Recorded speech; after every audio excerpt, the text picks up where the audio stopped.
O paano nga ba hindi mahahatak ang sasakyan nyo? Lalo na kung maliit na lang po ang utang. So ipapahatak nyo pa ba to? So paano nga ba natin ma-avoid yung repossession lalo na kung maliit na lang utang? Nakakapanghinayang kasi baka mamaya pagka nahatak, hindi nyo na po pala kayang tubusin. Eh di sayang lang. So meron tayong mga alternative na pwedeng gawin, no? Siguro baka hindi lang naiisip nung iba kasi marami rin po talagang lumalapit sa akin na nagkakaroon ng problema na konti na lang pong utang ko sa repo man. Paano ba yung gagawin ko? Nag-usap na kami ng repossessor kailangan ko na daw i-turn over. Ano po ba yung may papayo nyo?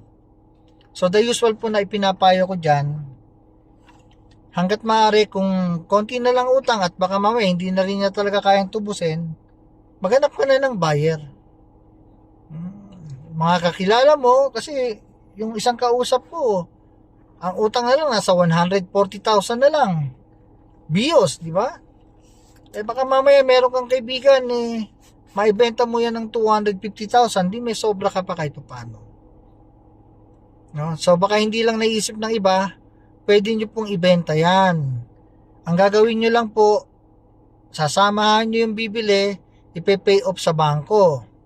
Ngayon, pag na-release na po yung dokumento, ibigay nyo lang po dun sa nakabili. No?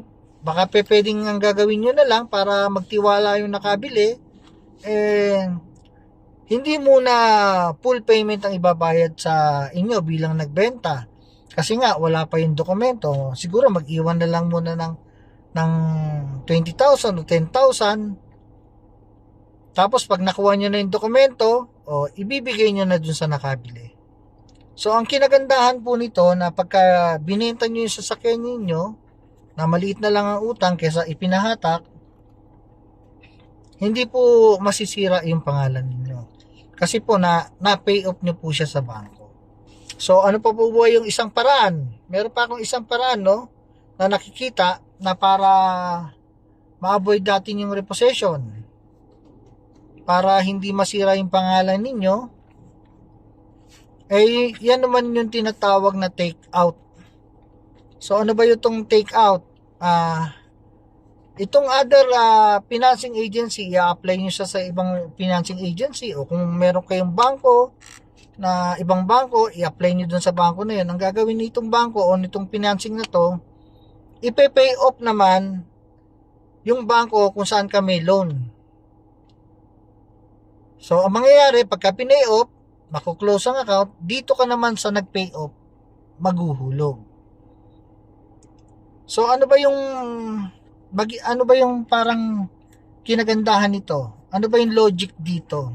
Kasi sa ngayon kasi wala kang pambayad eh. Nagkaroon ka na nga ng mahabang past due, hindi mo kayang bayaran. Mahahatak na.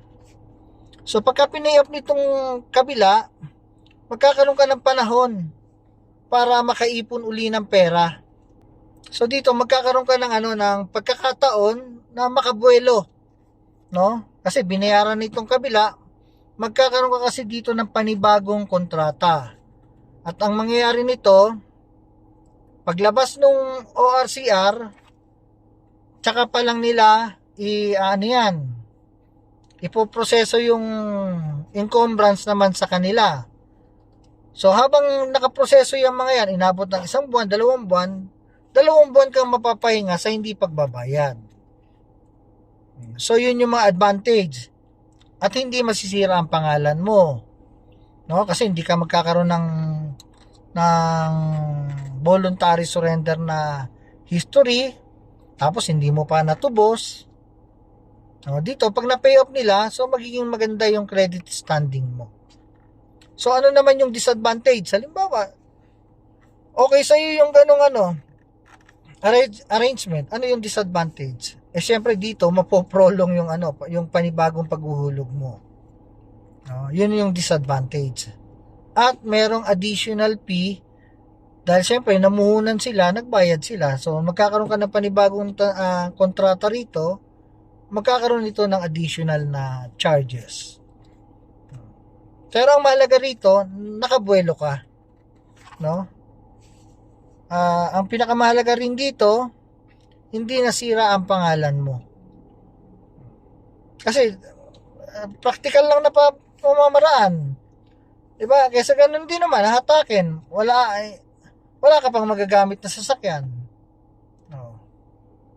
O eto, pinayoff. O di mga 1 o 2 buwan, balik sa iyo sa sasakyan mo. Dito ka na uli magbabayad. Medyo nakabuelo ka na nun. Na-save natin yung yung sasakyan mo.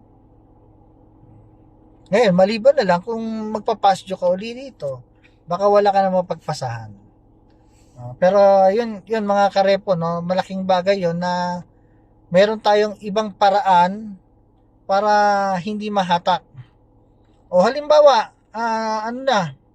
talagang nahatak na yung sasakyan mo. Pero maliit na lang ang utang mo, wala kang pantubos.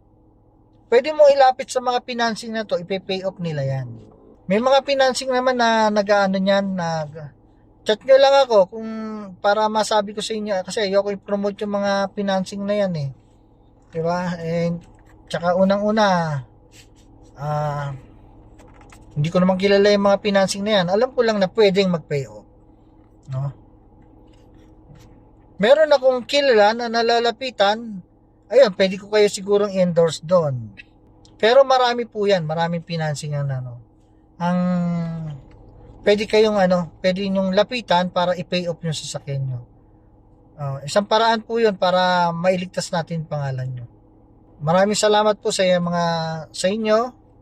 Ito muli ang inyong Repoman PH.